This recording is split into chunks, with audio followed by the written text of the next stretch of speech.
I had an old IBM typewriter, carbon paper. Before the computer ever come out, it wasn't popular computer. So I went to typing because we had all them orders come from these meetings I'm going to. They want a copy of that testimony, placebo.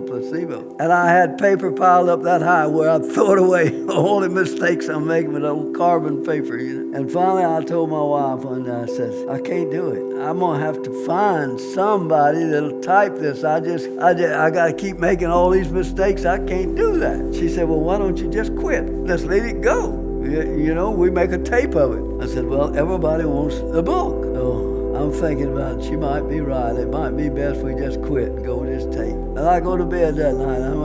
It took me 2 hours to get sleep. I'm mumbling myself, trying to figure out what to do. Wake up next morning, I hear a doorbell ringing. I go to the front door, and there's this young man out there, he's about 30-something years old, said, you Howard Pittman? I said, yeah, I sure am. He said, he told me what his name was. If my life depended on it, I couldn't tell you what he said. But he says, I come to type your testimony for you. I said, well, praise the Lord, come in. He said, let's go to the church. So we go out to the church. There's an old typewriter. He says, I'll type it now. I said, well, good, baby. Lunchtime, I go back to him. I said, my wife's got lunch ready. Come on in, let's go eat. He said, no, I'm busy. I don't want to go eat. So I said to myself, he's fasting, okay? So I come back out there that night. Dinner's ready. We'll come in. He said, no, I'm not hungry. I'm going to stay till I finish this. I said, well, come on, we got an extra bedroom. He said, no, I'm going to stay right here. I go back next morning, he still wasn't eating nothing. That day at lunch, he had it finished. He gave me he says, now I got to go. Now, I'm a policeman. First thing you